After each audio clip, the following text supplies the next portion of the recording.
안녕하십니까 시청자 여러분, 박정호입니다.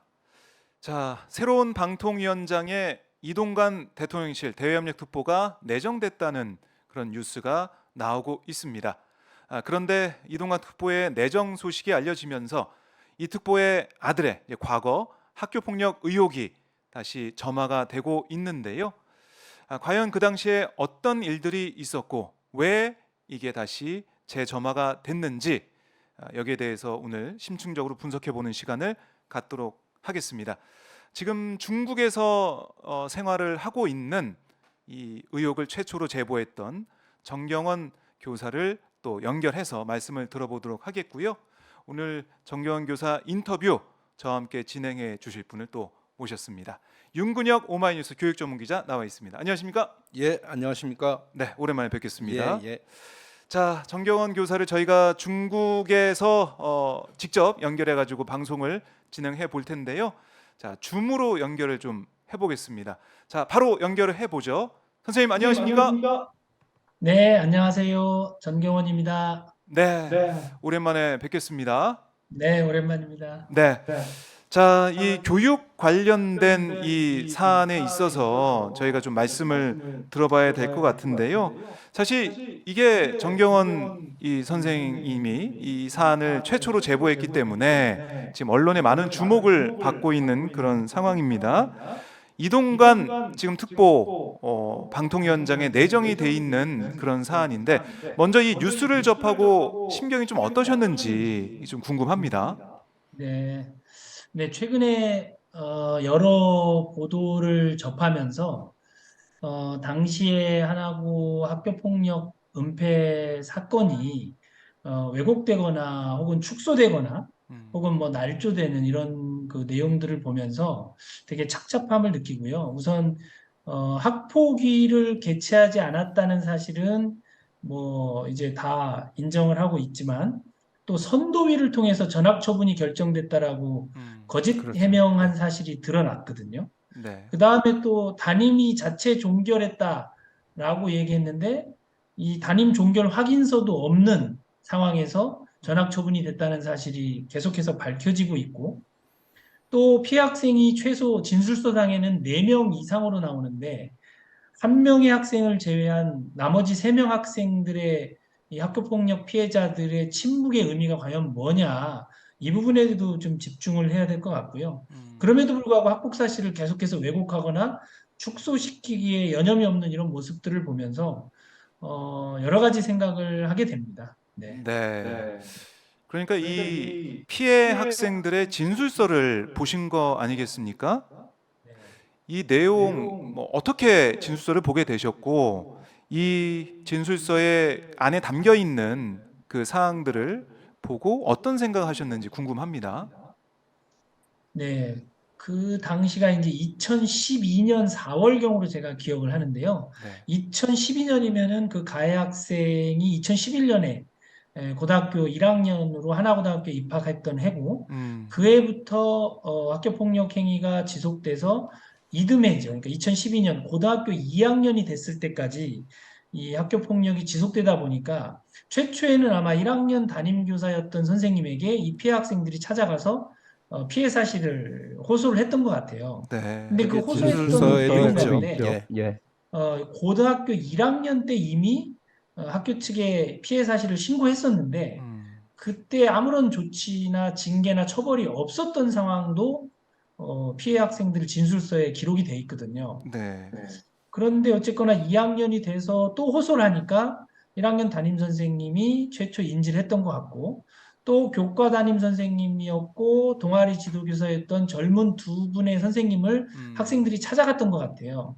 그래서 이 학생들이 이제 호소를 하니까 그 두 분의 선생님이 그러면 너희들이 겪은 피해 사실을 정말 믿을 수가 없는 것 같은데 한번 글로 정확하게 써봐라. 어떤 피해 사실이 있었는지라고 해서 진술서를 받았던 거죠. 네. 그래서 그 진술서를 받아보니까 이 후배 교사들이 보기에 이게 실제 현실 속에서 일어날 수 있는 일인가 하고 굉장히 분노를 했던 것 같고 그 내용을 가지고서 학교에 문제 제기를 했는데 공식적으로 어떤 징계나 처벌이 없으니까 또 이제 저한테 이 피학생들의 진술서를 가지고 찾아왔던 거고요. 네. 제가 이 내용을 읽고서 이건 내용이 너무 좀 심각하다. 음. 그래서 교직원회의에서 두 차례에 걸쳐서 음. 학폭위를 열고 정식으로 징계 절차를 밟아라라고 학교 측에 요구하면서 이것이 공론화된 내용입니다. 그때가 그때가 언제예요? 언제예요? 2012년. 2012년. 2012년 2012년 4월경. 4월인가요? 4월이에요. 4월이에요. 4월. 4월. 네, 4월경이었습니다. 예. 음. 예. 그러면 지금 뭐 언론 보도나 이런 걸 통해서 진술서 내용이 조금씩은 알려지고 있는데 네. 당시 진술서 내용이 어떤 건지 저희 시청자분들께 좀 확실히 다시 좀 알려주시면 어떨까 싶은데요. 어떻습니까? 네, 네. 제가 진술서는 두 명의 학생이 쓴 거고요. 두 네. 장인데 내용이 길지 않으니까 제가 한번 진술서 내용을 학생들 실명은 이렇게 가명으로 처리를 해서 한번 그대로 읽어보도록 하겠습니다. 우선 이모군이 작성한 진술서입니다. 네. 작년 3월에서 4월부터 이유 없이 팔과 가슴을 수차례 때렸는데 강도가 좀 세져서 멍도 많이 들었습니다. 또 복싱, 헬스를 1인 2기로 하여 배운 후 연습을 한다며 제 팔과 옆구리 부분을 수차례 강타하였고 침대에 눕혀서 밟거나 험악한 분위기를 조성하기도 했습니다. 시간이 지나 정확한 날짜를 기억할 수는 없으나 이유 없이 일주일에 2, 3회 꼴로 때렸으며 식당에서 잘못 때려 명치를 맞기도 했습니다. 또 제 핸드폰을 거의 매일 마음대로 빼앗아 가서 게임 등 오락에 사용하였고 제가 필요할 때 쓰지 못하게 만드는 등의 행위를 하였습니다. 또한 저와 땡땡이를 부하로 생각하는 듯한데 저와 땡땡이를 자꾸 불러 무언가를 하라고 시킨다든지 등의 행동을 하였는데 종종 도가 지나치고 말도 안 되는 행동을 시켜놓고 저희가 하지 않으면 때리고 목이나 머리를 잡고 흔드는 등의 폭력을 행하였습니다. 또 세모는 네모가 맞아야 하는데 없어졌다는 이유로 대신 맞고 심한 장난을 했습니다. 정확한 경위는 잘 모르겠습니다. 네모도 아무 이유 없이 이번 학기 들어 몇 번 구타당했고 명령을 이행하지 않으면 명령 불복종이라며 저희를 때렸습니다. 또 네모가 공부에 방해된다며 피해 다니자 왜 자신을 피해 다니냐며 험악한 분위기를 만들고 책상에 머리를 300번 부딪히게 하는 등의 행위를 하였습니다. 또 어떤 곳에 있든 불러서 가지 않으면 또 분위기를 안 좋게 만들었습니다. 별이도 몇 번 2학기 때 맞은 것으로 알고 있고 애들은 처음엔 심하지 않은 줄 알고 말리지 않았으나 요새 네모가 계속 피해를 입고 친구들에게 부탁을 하여 지금은 많이 상황이 좋아졌습니다. 물론 장난인 것을 알 때도 있었지만 구타의 강도가 세지고 요구가 늘면서 이렇게 여기까지 오게 되었지만 친구로서 좋은 부분도 많이 갖고 있습니다. 또 전학을 가지 않는 이상 계속 마주쳐야 하는데 익명이 보장된다 하더라도 결국 알 수밖에 없을 것이라 생각되어 처벌하는 것에 대해 저희는 불안과 회의를 느끼고 있습니다. 작년에도 별별이가 너무 많이 구타당하고 힘들어해서 제가 땡땡땡 선생님께 말씀드렸는데 큰 처벌 없이 넘어갔고 지금 관계가 소원해지는 것을 보면 더욱 그러합니다. 학교 차원의 처벌이 필요하긴 하지만 친구들의 증언과 저희의 진술만으로 강력한 처벌이 내려질지도 의문을 품고 있습니다. 또한 최근에는 친구들이 사태의 심각성을 깨닫고 사전에 충돌을 방지해주고 있습니다. 피해자 입장에서 가장 득이 될 만한 처벌 강도를 통해 처리해 주셨으면 좋겠습니다. 괄호 열고 심각하게 몇 번 가해자에게 힘들다고 얘기하였고 네모도 한 번 그렇게 얘기했었는데 효과는 며칠뿐이거나 아예 없었습니다. 가로 닫고 1학기 때 같은 방을 썼었는데 제가 외출을 나갔다 오거나 하면 침대를 적셔놓고 괄호 열고 씻고 물을 닦지 않고 침대에 누움 가로 닫고 음식을 제자리에서 먹고 아예 치우지 않고 손톱을 제 침대에서 깎고 침대 곳곳에 뿌려놓고 시험 기간에 깨웠는데 일어나지 않았는데 깨우지 않았다며 본인 공부가 끝날 때까지 잠을 재우지 않았습니다. 또 매점에서 자꾸 분위기를 조성하거나 자신의 것을 사라고 강제하여 많은 돈을 쓰게 만들었습니다. 그래서 1년 동안 매우 많은 돈을 낭비하였고 본인의 돈은 거의 쓰지 않았습니다. 네, 여기까지가 이제 1번 그 처음으로 진술한 학생의 그 진술서 내용이고요. 두 번째 학생 김땡땡군의 진술서 내용을 읽어보겠습니다. 네. 작년 2학기부터 자세하게 언제인지는 모르겠지만 그때부터 시작되었던 것 같다. 지금은 폭력 행위가 눈에 띄게 줄었지만 그 횟수가 많을 때는 2, 3일에 한 번꼴로 일어났고 보통은 일주일에 한 번 정도 되었던 것 같다. 그 친구가 했던 행위들을 말해보자면 먼저 가장 많았던 동글동글이를 때리라고 했던 것이다. 동글동글이와 나를 같이 불러서 둘이 싸워서 이긴 사람만 살려준다고 하고 어떨 때는 나보고 동글동글이를 때리라고 해서 약하게 때리거나 때리지 않으면 나를 때렸다. 동글동글이와 나를 싸움 붙였을 때 상황을 구체적으로 말하면 기숙사에서 가다가 만났는데 기숙사 복도에서 동글동글이와 싸움을 하라고 시켰다. 동글동글이와 나는 싸우지 않았는데 그 친구가 그럼 둘 다 맞아야겠네 라고 말하면서 주먹으로 팔뚝도 때리고 골반도 때린다. 왜 그런 일을 시켰는지 이유는 모르겠다. 다음으로 면학실에서 동글동글이를 때리라고 시킬 때의 상황은 면학실에서 동글동글이와 같이 있었는데 그 친구가 나보고 동글동글이를 때리라고 시켰다. 그래서 나는 동글동글이를 살짝 때렸는데 약하게 때렸다고 내가 대신 맞으라고 해서 주먹으로 팔뚝을 맞았다. 동글동글이를 때릴 때까지 내가 맞아야 한다고 해서 계속 맞다가 종이쳐서 각반으로 갔다. 이것 또한 역시 어떠한 이유로 나를 때렸는지 전혀 모르겠다. 맞으면서 기분이 좋다고 한 것도 아니고 아프다고 했는데도 계속 때렸다. 또 올해 있었던 일이었는데 그 친구와 1인이기 축구를 같이 들어서 끝나면 같이 밥도 먹고 같이 기숙사를 온다. 그런데 오는 도중에 1인이기가 재밌다고 내 팔뚝과 허벅지를 주먹으로 때렸다. 마지막으로 자습 시간에 면학실에서 지나가는데 그 친구가 불러서 앉힌 다음 내 허벅지와 정강이를 주먹으로 때렸다. 한 번 폭력 행위를 할 때마다 보통 1분에서 5분 사이로 지속된다. 위 행위들을 당했을 때 기분은 무엇을 잘못했는지도 모른 채 맞아서 나쁘다. 어떤 잘못을 하고 맞으면 참을만 하겠지만 아무 잘못도 없이 맞을 때는 참기 힘들 정도로 기분이 많이 나쁘다. 현재는 그 친구랑 떨어져서 지내다 보니 폭력행위가 눈에 띄게 줄어들었다. 요 근래 한 달 동안 4월은 폭력행위가 한 번도 일어나지 않았다. 여기까지가 진술서 내용의 끝입니다. 네. 지금까지 언론을 통해서 알려졌던 내용보다 더 심각하게 그러니까 요 내용이 예. 지금 언론을 통해서 알려진 거는 네. 내용 요약본이 알려진 것이고요. 지금 언론에서 전문이 나오는 게 처음이에요. 제 기억으로는 네. 지금 처음 전체를 지금 예. 관계 선생님이 읽어준 겁니다. 네. 예. 자, 윤문혁께 말씀하실 때 예. 마이크 대고 이렇게 말씀하셔야 돼요. 그래야 방송에 이거, 말이 들어갑니다. 예, 예. 저희 마이크랑 그다음에 이어폰 마이크 예, 같이 예. 말씀해 주시면 예, 되겠고요. 자, 그래서 이제 전체 이 진술서 내용이 처음으로 공개가 됐다. 그렇죠. 네, 저도 그렇게 생각이 드는데요. 요건 제가 좀 한번 내용 보면서 앞으로 보시고 저희 보시고 말씀하셔야 됩니다. 여기를 보면서 네, 마이크 때문에요. 예.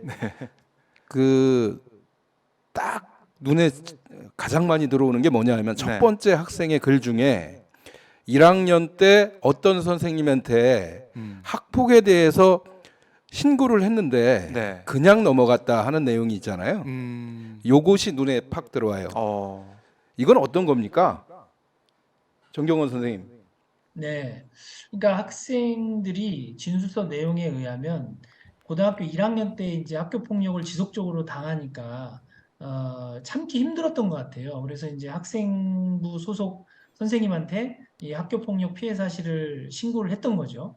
근데 이제 어떤 이유에서인지는 모르겠는데 그 사안을 가지고 조사를 해서 징계위원회가 열리고 뭐 학폭대책위가 열리거나 하는 사실이 전무했던 거죠. 그냥 사실은 무마돼 버린 거예요. 은폐가 된 거죠. 그러다 보니까 이 학생들이 어찌 보면 그때 조금 더 학교를 신뢰할 수 없는 상황이 됐던 것 같아요. 그러니까 진술서상에도 학교에 작년에 신고했었지만 별다른 조치가 없다 보니 뭐 학교에 도움 요청하는 것도 사실은 좀 어려운 체념하는 듯한 그런 그렇죠. 내용들이 좀 예. 진술서에 쓰여 있습니다.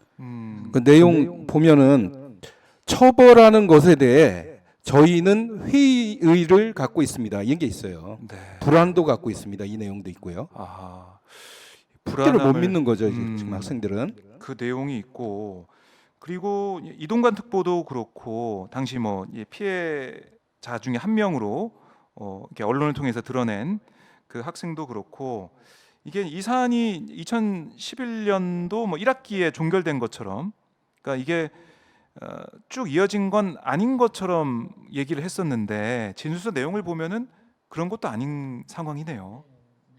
피해 학생들의 진술 내용을 보면 그 다음해가 되는 2012년 고등학교 2학년이 돼서도 계속해서 학교 폭력이 지속되었다는 사실을 지금 증언을 하고 있거든요. 네. 네. 그러니까 지금 4명이 등장하는데 그 내용을 제가 마침 전문을 분석을 좀 해서 네. 기사도 썼는데 네. 지금 그 입장문을 언론에 돌린 학생이 있었잖아요. 그렇습니다. 피해 학생으로 보도됐던 네. 그 학생은 자기는 1학년 1학기에 끝났다. 그러니까 2011년 1학년 1학기에 모든 게 종료됐다는 식으로 내용을 적었는데 나머지 3명은 1학년 2학기하고 2학년 1학기 다음 해까지 폭력이 계속 나오는 게 이 진술서에 그대로 담겨 있는 거예요. 네. 진술서에. 예. 그렇습니다. 진술서 내용을 저희가 전체 내용을 지금 들어봤고요. 아마 이 방송 보시는 시청자분들께서도 이 전체 내용을 듣고 이 폭력 행위 자체가 2011년에 끝난 게 아니라 2012년에도 이어졌다. 이걸 진술서 내용을 통해서 알 수가 있는 것인데 이게 학교에서는 왜 학폭위가 열리지 않았을까? 이런 의문점은 계속 남게 되는 것이고 그리고 이동관 특보가 자기 이제 아들의 학교 폭력 관련해 가지고 하나고 김승유 당시 이사장에게 전화를 걸어 가지고 전학을 1학기 말까지 늦춰달라 이렇게 부탁한 거. 이거는 뭐 김 이사장도 인정하는 그런 내용입니다.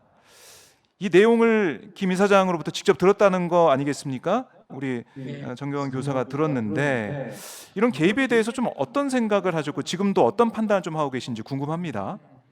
네, 이 부분은 사실은 그냥 상식선에서 생각할 수 있는 것 같아요. 뭐냐면 학교폭력 가해 사건이 발생하면 그 가해자의 부모 입장에서 한번 생각해 보면 이 사실을 어떻게 파악할 수 있냐면 내 아이를 통해서 일단 사태 파악을 하겠죠. 내 아이가 학교폭력 가해자가 됐다면 너 도대체 왜 친구를 그렇게 괴롭힌 거니, 때린 거니? 네. 라고 물어볼 거고 아이를 통해서 이해가 안 되면 보통 평범한 가정의 그냥 일반 가정의 학부모라면 담임 선생님한테 전화를 하겠죠. 네. 그래서 사안의 파악을 할 것 같고 그래도 담임 선생님이 잘 모르시는 부분이 있다면 그 학교폭력 전담 담당 학생부 소속 교사에게 전화를 해서 이 사안에 대해서 파악을 하고 이야기를 듣게 되는 게 보통 사람들의 일반 상식입니다. 그런데 지금 이 사안에서는 학생부장도 아니고 학교장도 아니고 학교법인 이사장한테 직접 전화를 해서 아니 학교법인 이사장이 그 학폭 사안에 대해서 잘 알 수 있을까요? 아마 모를 거예요, 아무것도. 그런데 이사장한테 전화해서 학폭 사안이 어떤 사안인지 그 사건의 진상을 알기 위해서 전화했다. 이게 과연 일반 평범한 학부모들이 듣기에 설득력 있는 말인지 저는 좀 수긍하기가 어렵고요. 이사장한테 전화해서 상황을 파악한다는 것 자체가 그리고 김승희 전 이사장도 시인했듯이 한 학기 마칠 때까지 있게 해달라고 그래서 내가 교장한테 알아보라고 전화했다라는 언급 자체가 이미 부정한 청탁을 받은 거고 그걸 학교법인 이사장이 임명권을 가지고 있는 그 교장의 임명권을 가지고 있는데 교장에게 전화해서 그 사실 좀 알아봐라 라고 했다는 말은 그 청탁을 이행하라는 지시사항으로밖에 들리지 않는 거거든요. 그래서 이 부분은 적절한 그런 판단이 아니었다고 보고요. 어쨌든 그 청와대 수석까지 지내고 또 대변인까지 지낸 고위공직자가 사실은 담임 선생님이나 학폭 담당 교사에게 전화해서 사건의 진상을 파악했어야지 학교법인 이사장에게 전화해서 그것을 청탁한다는 것은 대단히 공직자로서 적절치 못한 처사였다. 이렇게 보고 있습니다. 그 언론 입장문 얘기를 한 번 더 하는데 지금 이동관 특보는 기자들에게 돌린 언론 입장문에서 그 내가 아는 사람이 그분뿐이었고 김승유 이사장 뿐이었고 그리고 무엇을 좀 몰라갖고 알아보기 위해서 한 것이다 이렇게 네. 주장을 한 거예요. 음. 근데 지금 말씀하셨듯이 알아보는 게 아니라 부탁을 한 것이 됐기 때문에 음. 지금 어떠세요? 지금 알아보는 내용이 아니라 부탁을 한 내용이죠. 근데 그 이 특보는 단순하게 알아보려고 했다 이렇게 주장을 했는데 그 입장문을 보고 어떤 생각이 들으셨어요? 정경원 선생님은? 입장문에 보면 우선 몇 가지 좀 특이한 내용이 있었어요. 뭐냐면 선도위원회 처분에 따라서 강제 전학 조치가 내려졌다라고 했는데 네. 나중에 알아보니까 선도위원회 열리지 않았거든요. 개최한 사실이 없었어요.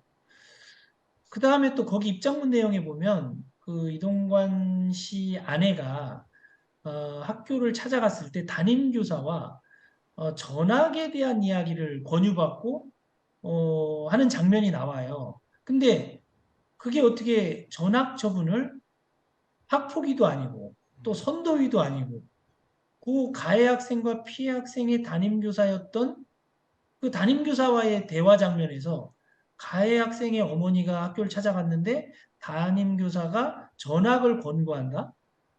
이게 상식적으로 가능한 일인지 저는 모르겠어요. 그러니까 학폭위도 열리지 않고 선도위도 열리지 않은 상황에서 피해 학생의 부모들이 분명히 눈에 불을 켜고 네. 분노의 마음을 가지고 있었을 텐데 어. 가해 학생 학부모의 학교 방문식 때 전학을 권고하는 얘기를 서로 주고받는다? 이게 과연 적절한 사건 처리 방식이었는지에 대해서는 지금도 여전히 의문을 가지고 있습니다. 상식적이지 않은 장면입니다. 네. 당시 그 교육부 학폭 지침, 학폭 지침하고 그다음에 학폭법을 보면은 네. 이 선택의 여지가 없어요. 그때는 지금보다 더 심한 거예요. 학폭이 발생하면 화해나 학교 의견에 상관없이 학폭위에 반드시 넘기게 돼 있는 거예요. 그런 공식 절차를 지키지 않았다는 거죠. 지금 상황은. 그러니까 이게 상식적으로 이해할 수 없는 일들이 벌어진 그런 모습. 근데 이거 뭐 이 학기 말까지 늦춰달라고 했지만은 결국 근데 학기 끝나기 전에 전학을 간 거는 맞는 거죠. 예, 그렇습니다. 그러면 그럼 청탁이 들어지지 않은 건가요? 청탁을 한 셈인데 그게 들어지지 않았다 이렇게 볼 수 있는 건가요? 아니면 어떤 판단을 좀 하고 계십니까? 그 부분에서는 여러 가지 고민을 했던 것 같아요. 왜냐하면 교직원회의에서 학폭위를 열고 징계 절차를 밟아야 된다라는 요구가 교직원회의에서 이제 강하게 일어나니까 네. 그러면 학폭위를 열고 징계를 받느냐 아니면 전학을 그냥 조용히 가는 것이 네. 유리하느냐 이 판단을 했던 것 같아요. 아. 그래서 학폭위에 징계 사실이 기재되면 대학 입시에서도 상당히 불리해지기 때문에 네. 학폭위에 징계 사실 기재 없이 그냥 조용히 전학 가는 것이 나중에 본인의 대학 입시에도 도움이 된다고 판단을 했던 것으로 저는 추정을 파악하고 하시는군요. 있습니다. 네. 그리고 네. 지금 전경원 선생님한테 여쭤보고 싶은 게 지금 요것은 사실은 김승유 이사장이 스스로 언론에 공개할 수 있는 부분만 얘기한 것일 수가 있어요. 그리고 통화도 한 번 했다는 보장이 없는 거거든요. 그리고 딱 요 내용만 얘기했을까 하는 의심이 드는데 어떠십니까? 어떤 부분 이 말씀하십니까? 특보가 김승유 이사장에게 딱 한 차례 전학에 대해서만 부탁했다. 그건 말고도 더 할 수도 있는 거 아니에요? 부탁을? 그러니까 그 당시에 대화에서 저랑 이제 논쟁할 때가 있었는데 그때 대화에서는 한 학기 마칠 때까지만 있게 해달라고 부탁을 받았다. 그래 그게 뭐가 그렇게 지금 처벌이 꼭 능사냐. 그래서 교장에게 그렇게 전달했다. 요 얘기까지는 했었고 그 다음에 이제 학폭위 개최 없이 조용히 전학 갈 수 있게 해달라. 이 부분은 들은 사실은 없습니다. 그 부분과 관련해서는 구체적으로 언급을 그때 독대했던 장면에서 이야기를 하지는 않았고 그런 얘기는 들은 적이 없습니다.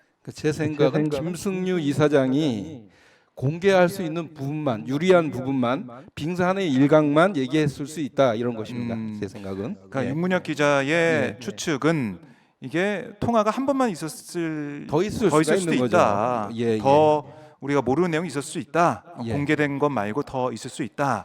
이런 그게 말씀인데. 몇 년 전에 그 전에 그 뭐 공식 정부 행사이긴 했습니다만은 김승유 이사장이랑 이동관 특보랑 미국에 같이 동행을 하기도 해요. 그 과거 언론 보도를 살펴보면 네. 그래서 상당히 친했던 거죠.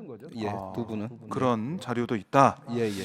그래요. 그 당시 이제 정말 이해가 안 되는 부분이 하나하고가 학폭위에 이제 올리지 않고 이거는 그렇죠. 담임 예. 종결로 끝낸 거, 이 부분은 다시 한번 짚어야 될 것 같고, 반드시 적어야 할 공식 문서 담임 종결 확인서도 쓰지 않았는데, 이런 어떻게 보면 미온적인 대처, 또 상식에서 벗어난 대처, 원인은 결국 글쎄요, 그 외압 때문이다 이렇게 볼 수밖에 없는 건가요? 어떻게 보십니까? 네, 저는 이제 이게 처음부터 이 사안에 대해서는 법과 그 당시 학폭법과 또 규정이 전혀 지켜지지 않았거든요. 다 무너졌어요. 네. 시스템 자체가. 어, 그렇다면 예를 들면 학폭위도 개최되지 않았고요. 선도위도 개최되지 않았고요.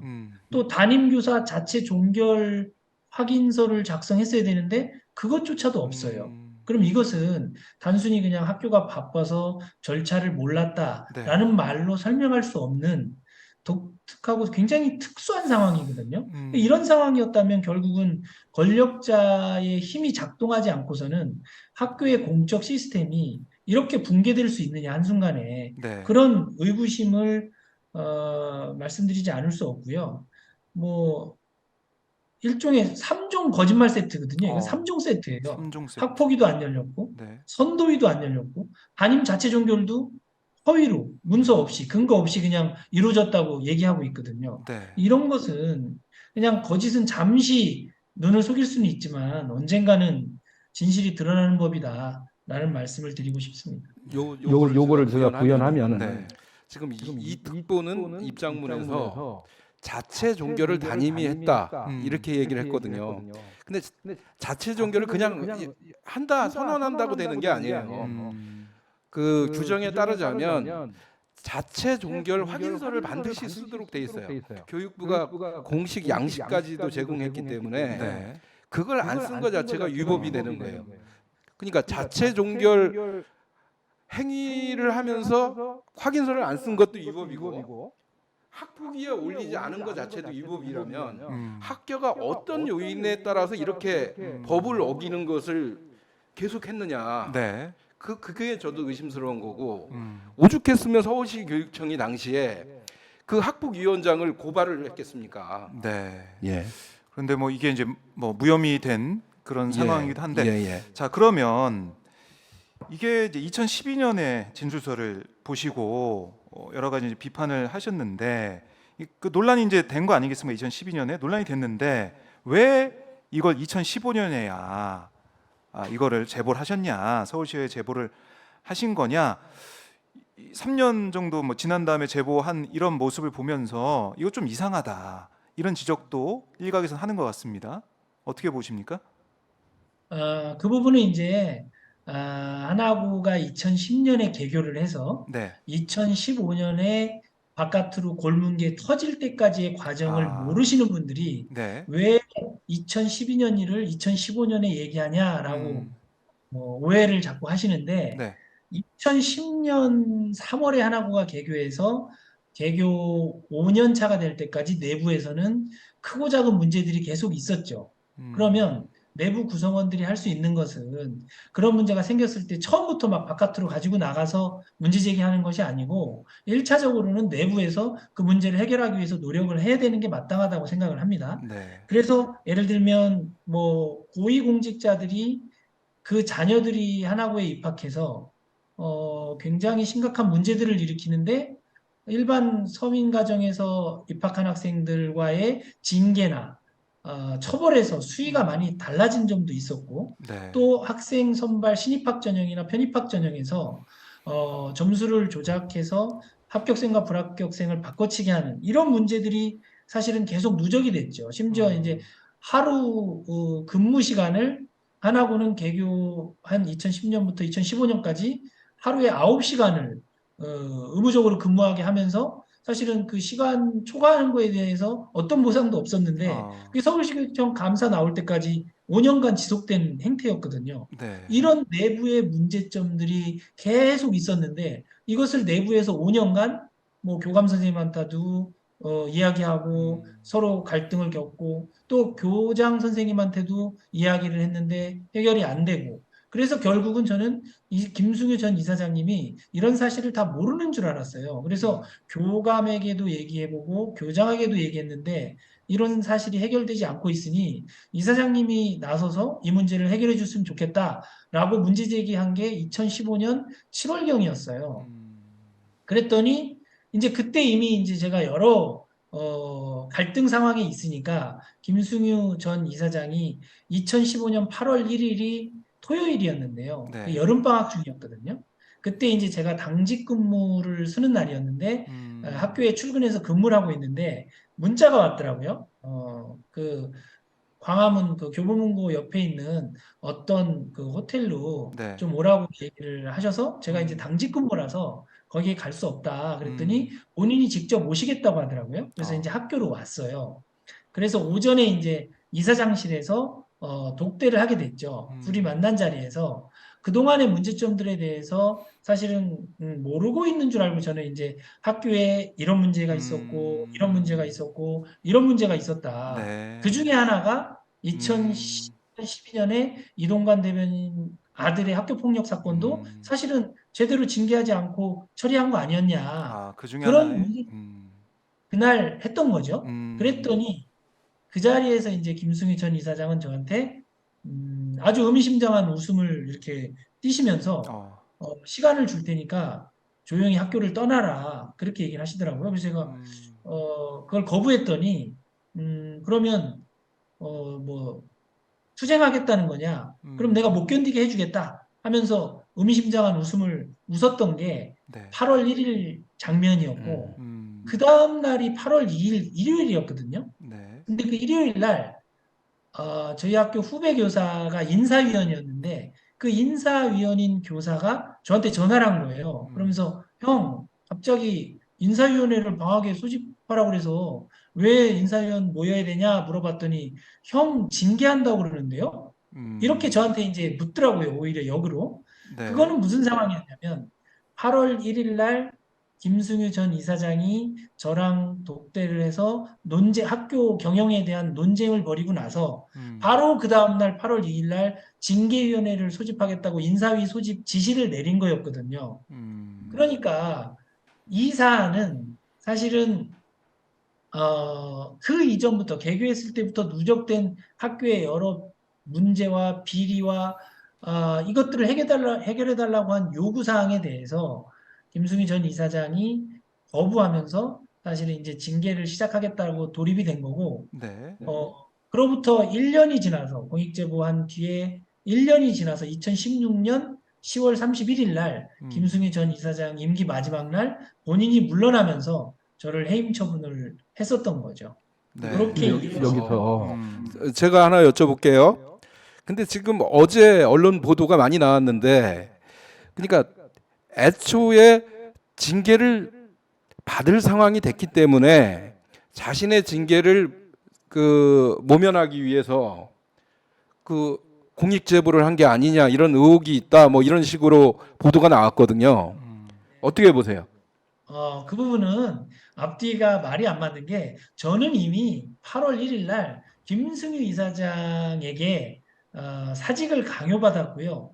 그걸 거부했기 때문에 당연히 징계를 받는 상황인데 그 징계받는 건 당연시하고 제가 받아들이는 건데 그것과 공익제보가 무슨 상관이 있겠어요. 그러니까 뭐 그렇다면 제가 공익제보를 했을 때 징계를 모면할 수 있다면 당연히 뭐 그렇게 했겠죠. 그러나 이거는 공익제보 한다고 해서 제가 징계를 안 받고 안 한다고 해서 징계를 안 받고 할 상황이 아니었고 이미 김승희 이사장은 8월 1일 날 저랑 만났을 때 못 견디게 해주겠다. 학교를 떠나라. 이런 말을 통해서 이미 징계가 예고된 상황이었고, 그래서 저는 징계랑 상관없이 그동안 5년간 학교에서 문제 해결을 요구했고, 이런 고위공직자들 자녀들의 비리와 이런 문제들을 제대로 처리하지 않는 학교 행태, 또 신입생, 편입생 선발할 때 점수 조작하고 합격생과 불합격생을 바꿔치기 하는 5년간 누적된 그런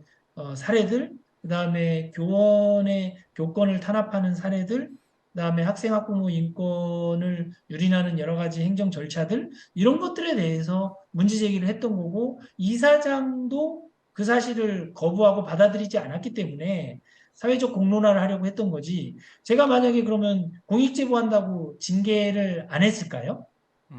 공익제보한다고 징계를 모면할 수 있었을까요? 저는 그렇게 생각하지 않았어요. 이미 8월 1일 날 저에 대한 징계는 김승희 이사장 지시로 당연히 예상됐던 거고요. 다만 제가 지금 판단할 때는 김승희 이사장이 그 당시에 징계를 그 징계 사유 이런 것들을 급조하다 보니까 또 여론이 그 당시에 굉장히 김승유 전 이사장에게 불리하게 돌아가니까 징계를 못하고 있었던 거고요. 그리고 1년 뒤에 이제 1년이 지나서 저한테 자기 임기 마지막 날 해임 처분 징계를 했던 것이라고 생각합니다. 그러면 8월 이전에는 징계 움직임이 없었다는 얘기인가요? 그렇죠. 그러니까 아, 만약에 그렇군요. 저에게 징계에 대한 그런 위험 부담에서 벗어나려고 징계를 모면하려고 공익제보를 했다라고 그 순수성을 의심하는 분들은 8월 이전에 학교에 어떤 서류가 있었는지, 징계 관련된 서류가 있었는지를 보면 자료 되겠네요. 요구를 예, 하고 조사해 보면 금방 알 수 있는 사실입니다. 그러니까 8월 1일 날 이사장이랑 싸운 거예요. 그다음에 2일서부터 징계에 들어갔다는 얘기인데 그러면 7월 31일까지 징계에 관계된 서류를 하나가 가지고 있느냐? 2015년에 그걸 보면 되겠네요. 예. 그렇습니다. 그걸 한번 보면 네. 인사위원회 소집, 그러니까 교원을 징계하기 위해서는 인사위원회 소집이 인사위가 먼저 열려야 되거든요. 그 인사위 소집을 지시한 게 저와 만난 8월 1일 바로 다음 날 8월 2일 날 인사위원들에게 전화를 해서 8월 3일 날 학교 나와라 월요일 날 이렇게 지시한 거기 때문에 이 부분은 이사장이 지시에 의해서 징계 절차가 시작됐다는 것을 입증하는 겁니다. 여기서 서울시 교육청이 2017년 1월 그러니까 해임을 받은 게 2016년 10월 31일이거든요. 네. 몇 달 뒤에 서울시 교육청이 이 해임이 정당했느냐 조사를 했어요. 조사를 해서 발표한 내용이 있더라고요. 저도 뭐 그때도 취재했습니다만은 오늘 이걸 발견했는데 네. 서울시 교육청이 어떻게 공식 판단을 했냐면 그 전 전경원 교사가 평상시 별로 문제되지 않은 행위들이 공익 제보 이후에 캐내기식으로 적발을 당한 것이다 이렇게 돼 있어요. 그러니까 평상시에는 그냥 주의 정도로 갈 수 있는 건데 이것이 공익 제보 이후에 2015년 8월 이후에 캐내기식으로 해서 적발을 한 다음에 해임 처분을 했다 이런 내용입니다. 이걸 서울시 그러니까 관할 기관인 서울시 교육청이 직접 그 공식 인정을 한 거죠. 네. 예. 그래요. 이런 판단도 나왔고 결국 이게 해임 취소도 결정이 된 거였죠? 교원소총 심사위원회에 가서요. 네. 교육부 산하에 교원소총 심사위원회라고 교원이 이제 부당한 징계나 처벌을 받았을 때 구제하는 절차가 있습니다. 그래서 네. 교원소총 심사위원회 가서 해임 처분이 부당하고 위법하다라는 판정을 받아서 그 이듬해 3월에 다시 복직을 하게 됐습니다. 네. 자, 이건 이렇게 정리하더라도 근데 지금 뭐 일부 언론과 또 정치권에서 하는 얘기는 뭐냐면 이 지금 이걸 이제 제보 사실을 다시 한번 이렇게 부각을 시킨 또 제보를 했었고 이런 정경원 교사의 이런 행위들 정치적인 거 아니냐. 뭐 이른바 뭐 야당 민주당 의원실에도 있었고 그다음에 이 전교조에도 있었고 정치적인 목적을 갖고 이렇게 이걸 문제 삼은 거 아니냐라는 얘기까지 나오고 있습니다. 어떻게 말씀하시겠습니까? 그 부분에 대해서는 아마 이제 제가 이 말씀을 드리면 이 사람이 되게 교육적 관점에서 모든 판단을 했구나라고 느낄 수 있는 게 뭐냐면 네. 사실은 결과적으로 놓고 보면 제 공익 제보로 인해서 큰 피해를 보고 내상을 입은 쪽은요. 민주당 쪽이 더 많아요. 왜 그러냐면 음, 저는 조국 전 장관 그 사태 때 제가 경향신문이었는지 한겨레였는지 기억은 안 나는데 네. 기고문 쓴 거에도 조국 전 장관에게 그 쓰는 편지 형식으로 쓴 글에서도 음, 조국 전 장관은 물러나는 것이 맞다고 이야기를 했었고요. 네. 또 그 문재인 정부 초기에 법무부 장관으로 초대됐던 국가인권위원장님이 계세요. 네. 그분 예. 아드님도 하나고에 재학 중일 때 똑같이 고위공직자 자녀로서 학교에 물의를 일으켰던 사례가 있어요. 그 음, 사례를 문제 제기했기 때문에 그 당시에 초대 법무부 장관에서 낙마하는 그런 사건이 있었거든요. 그러면 제가 당파성을 가지고 정치적 색깔을 가지고 음, 있었다면 제가 왜 민주당 관련된 두 분에 대해서 잘못됐다고 비판을 하고 음, 물러나야 된다고 얘기를 했을까요? 그러면 이번에는 또 다른 정파에 소속된 분의 아들 문제이기 때문에 제가 비판을 했다고 하면 그러니까 뭐 민주당 관련된 그런 정파성을 가지고 있기 때문에 국힘당 쪽 관련된 사람의 자녀를 공격하는 거 아니냐 이렇게 음, 비판하는 관점은 그게 대단히 잘못된 관점이고 그것은 왜곡하는 것이다. 그래서 음, 저는 분명히 말씀드리지만 네.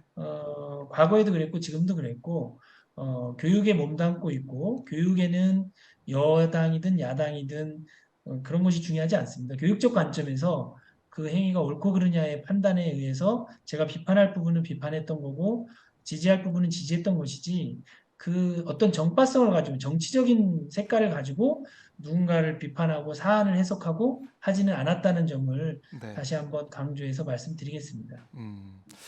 자, 이제 이동관 특보 아들 학교 폭력 의혹 지금 재점화가 돼가지고 여러 가지 뭐 사안들이 사실 주장이 계속 나오고 있는 상황인데 이 사안의 본질 저희가 뭐 앞에서 쭉 얘기했지만 본질은 이거다. 다시 한번 강조해 주시면 어떻게 보십니까? 이 사안의 본질은 상식선에서 저는 접근해야 된다고 생각을 해요. 음, 가장 구체적인 사실이고 팩트는 뭐냐면 네. 피해 학생들이 있었다는 사실과 피해 학생들이 쓴 피해 사실이 사실대로 적혀 있는 진술서에서 우리는 출발해야 된다고 생각을 하고요. 네. 그리고 피해 학생들이 여전히 아직 3명이나 남아있는데도 불구하고 이것을 마치 화해가 된 사건으로 둔갑을 시키거나 혹은 피해 사실을 축소하고 예컨대 쌍방 폭력이었다는 식의 그런 식으로 피해 학생들에게 2차 가해를 가하는 음, 이런 점은 대단히 위험하고 또 피해자들에게 해서는 안 될 2차 가해 행위다. 그래서 이 부분은 더 주의해서 접근했으면 좋겠고요. 네. 최소한 공직자로서 국민들을 위해서 봉사하고 희생하신다고 생각하시는 분이라면 피해 사실에 대해서 먼저 정중하게 사죄를 하고 음, 그리고 피해자들의 치유와 회복을 위해서 협조하겠다 이런 말씀을 드리고 그 다음에 국민들의 판단을 듣는 것이 공직자의 도리라고 생각을 합니다. 네. 네, 그리고 이게 이제 학폭위가 열리지 않은 이 부분 왜 열리지 않았는지 이른바 이제 외압 의혹도 지금 나와 있는 상황인데 이것도 어떻게 보면은 큰 문제죠. 그렇죠. 사실은 저는 그런 생각을 합니다. 지금 보면 아까도 잠깐 말씀드렸지만 거짓말 3종 세트가 있는데요. 그게 뭐였냐면 학폭위 관련된 거짓말, 네. 그리고 선도위 관련된 거짓말, 담임교사 자체 종결 관련된 거짓말.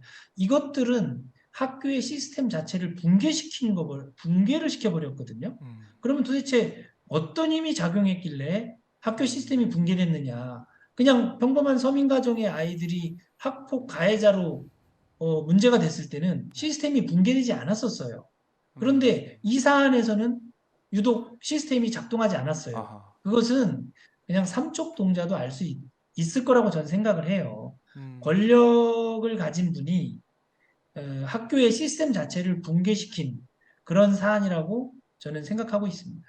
네. 그러니까 지금 말씀하신 것처럼 뭐 힘있고 빽 있는 그 집안 자녀들이 특혜를 받는 그런 모습들. 그러니까 이게 뭐 이거는 뭐 2011년, 12년 일이라고 하지만 이게 계속 이어져 오고 있다고 우리가 우리 시청자분들 마찬가지로 느끼고 있기 때문에 이 과거 사안이지만 분노를 계속 하고 있는 것이거든요. 이런 자녀 학교 행정 부당 개입 이걸 좀 막을 수 있는 방법 없을까? 여기에 대해서 좀 고민도 해봐야 될 것 같기도 합니다. 어떻게 보십니까? 네, 그러니까 제가 이제 그 분야에 대해서 조금 고민을 많이 했는데 네. 왜 특권층들은 특권층의 그들만의 리그를 계속 공고하게 구축하고 음, 그 시스템은 어떻게 재생산되는가를 좀 고민해 보면 네. 몇 개 고리가 있는 것 같아요. 뭐냐면 우선은 입학 관련돼서 특권층이 공정한 경쟁을 통해서 기회를 얻는 게 아니라 음, 부정한 방법으로 학생 선발권을 가지고 있는 고등학교라든지 대학에 입학하는 문제가 있고요. 네. 또 하나는 군 비리가 있더라고요. 병역 비리. 병역 비리.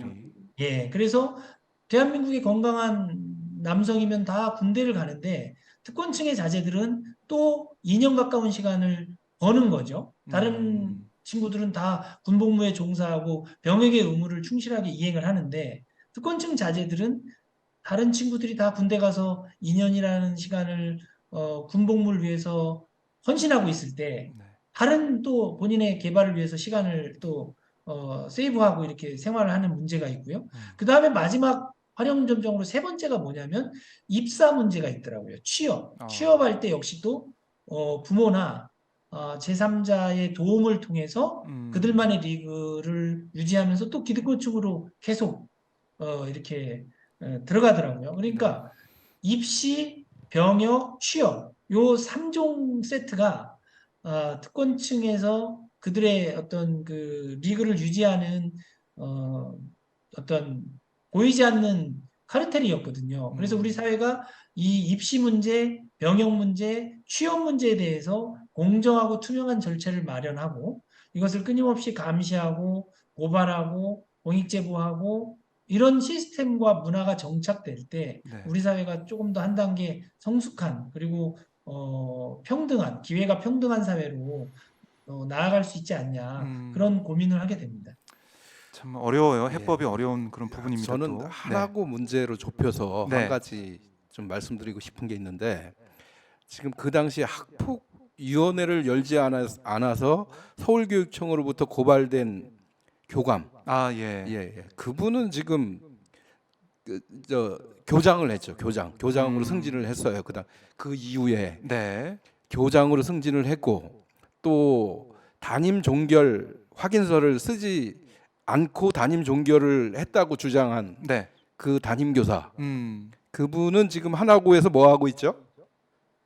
지금 교장으로 근무하고 있습니다. 어, 지금 교장으로 근무하고 있어요. 교장 선생님이세요? 그러면 네. 제가 봤을 때는 그 두 분은 상당히 의혹이 있는 분들이에요. 그런데 두 분의 공통점은 사실 그 어려운 교장으로 승진을 했다는 것이고 음, 이 학폭이 벌어진 이후에 교장으로 승진을 했다는 것이고 이거는 하나고든 교육 전반으로 봐서든 정의롭다고 보기는 어려울 것 같아요. 그래서 이번 문제를 계기로 정의를 세우는 문제도 한번 우리가 생각해 볼 때다 이렇게 봅니다. 예. 하나고 당시 이제 담임 선생님이 그렇죠. 확인서 안 쓴 그 담임 선생님이 교장 선생님이다. 지금 교장이에요. 오늘도 제가 통화를 하려고 했는데 안 받더라고요, 전화를. 예.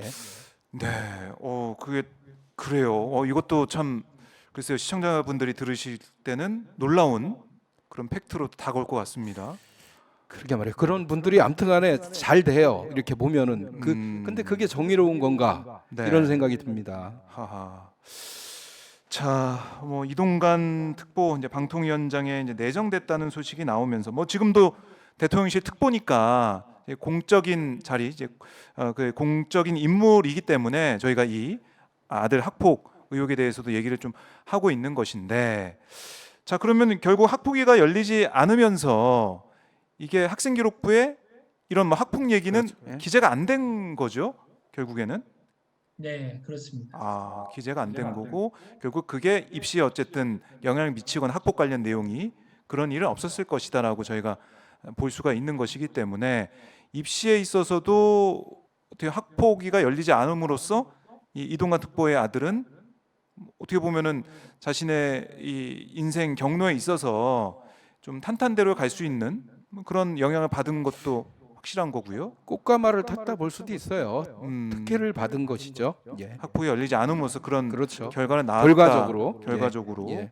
이것도 한번 저희가 짚어봐야 될 그런 부분이고, 자, 이 사안이 우리에게 던져주는 여러 가지 좀 과제가 있어서 이것도 어떻게 풀 것이냐, 이건 뭐 장기적으로 봐야겠지만은 어쨌든 이 사안에 있어서 과연 어떤 힘이 작용했겠느냐, 이렇게 그렇죠. 저희가 예. 파헤치고 알아봐야겠다 이런 생각을 해보게 됩니다.